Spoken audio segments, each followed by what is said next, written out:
Daang-daang siklista ang nakilahok sa Ride of Silence sa bansa kamakailan na idinao sa lungsod ng Marikina. Ito ang kauna-unahang nakaisa ang Pilipinas sa nasabing international event na nagsimula sa Dallas, Texas noong 2003. Ang Ride of Silence ay taunang pandaigdigang pagbibisikleta bilang pag-alala sa mga siklistang namatay o naaksidente habang gamit ang bisikleta sa mga pampublikong kalsada. At sa ika-10 taong anibersaryo ay nakaisa na ang Pilipinas kasabay ang may 26 na bansa sa mundo.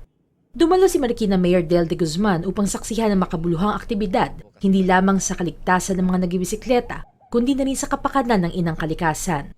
Ang lungsod ng Marikina ay kilala sa nagpasimula ng paglalagay ng bike lane sa mga pangunahing lansangan at nais nang maidugtong ito sa mga kalapit na syudad at munisipalidad nito. Ng safety ng biking at saka yung advocacy ba na dapat yung Pilipinas, hindi lang sa Marikina, magkaroon ng sariling bike lane. Equal sharing of road. Nakakatuwa naman kasi ang gusto naman talaga namin, hindi lang sa Marikina, kailangan interconnected siya sa ibang cities, di ba? Yung paglabas, pwede ka lumabas na Marikina, na safe ka pa rin. Yun ang gusto rin namin. Suportado naman ng lokal na pamahalaan ng munisipalidad ng San Mateo ang nasabing advokasya sa pamamagitan ng paglalagay din ng mga bike lanes, karatula na may kinalaman sa bisikleta at mga gumagamit nito.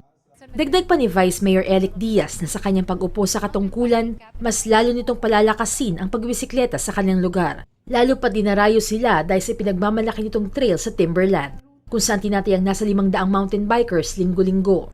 We're in the process of claiming that San Mateo is the mountain bike capital of the Philippines, mountain biking capital of the Philippines. And along with that, na-startan na namin yung kumbaga we share the same advocacy as yung nag-organize ng Ride of Silence. Ang San Mateo ay tinaguri ang mountain biking capital ng bansa. Hinikayat naman ng Philippine National Red Cross ang mga siklista na kumuha ng insurance. Base kasi sa pag-aaral ng ngungunang sanhi ng pagkamatay ng tao sa bansa ay aksidente sa daan. Ang mas mahalaga at mas long term, yung mga ordinansa.